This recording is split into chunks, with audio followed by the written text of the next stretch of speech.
started from poetry. I love poetry. Whenever I give somebody a birthday card, anniversary card, I always put a poem in it. It started off with screenplays. And then when I saw how difficult it was for me to get that out, I switched to manuscripts and writing a book. And I love it. I love it. It's a good thing. And I think what also too, I had to kind of reconstruct my life around my special needs son. I worked a 9-to-5 job for many, many years, and doing social work. Social work is the hardest, most underpaid profession in this country, and there is no 9-to-5. It's sometimes 8 to 10 because you're making visits after hours to foster homes, and I couldn't do that anymore.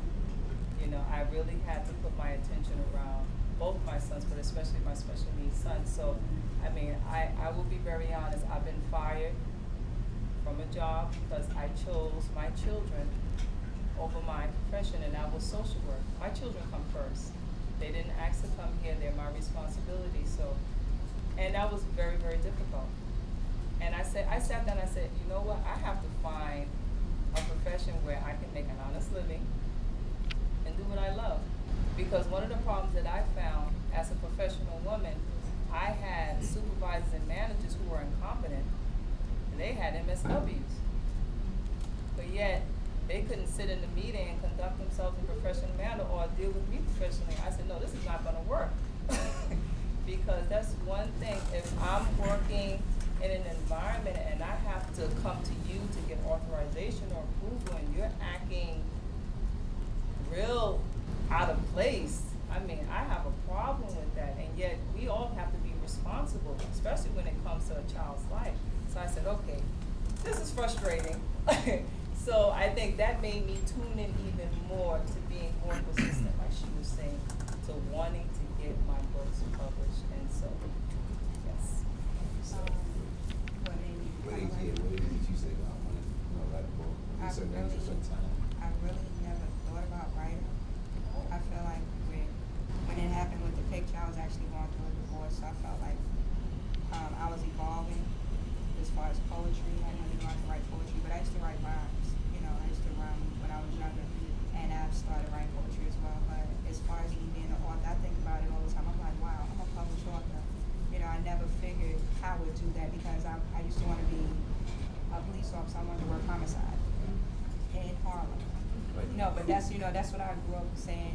I wanted to be a police officer. That was my dream. I never, like, me sitting here, this is like, wow, you know, so it just stemmed from a picture. You never know what God has for you. That's true. You know, he just takes you on a path and I'm just following my path. I got a question.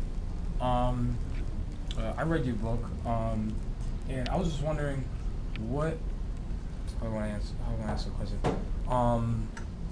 What audience, I guess, is the kind of book written for? And the only reason I ask is because, like you said, she kind of goes through stages. So like when she was like, you know, kind of young and in high school and like being in high school and interacting, like you can kind of like put yourself back. And you know what I'm saying? Like you kind of see yourself when you're in high school, like, so I can understand where like, you know, kind of young teenagers can kind of get into it and understand it.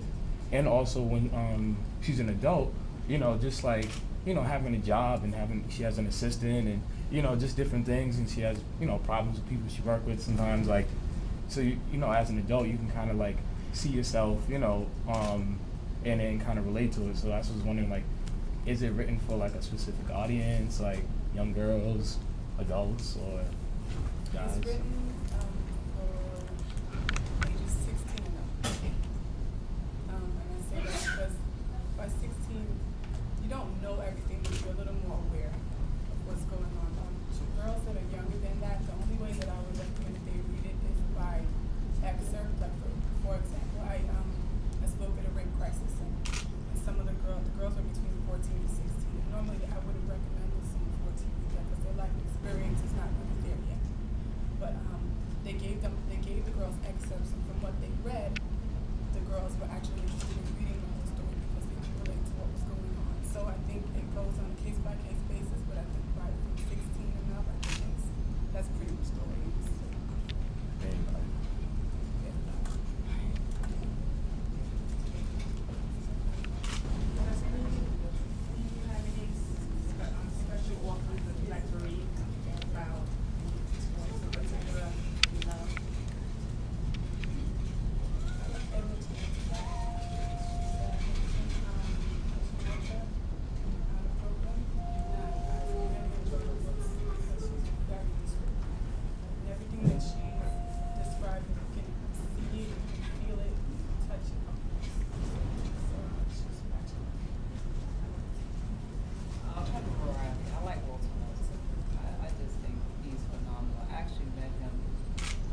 how difficult is that to put together a team? Okay, or like how did you go about putting together a team to actually take the manuscript and transport it into book form?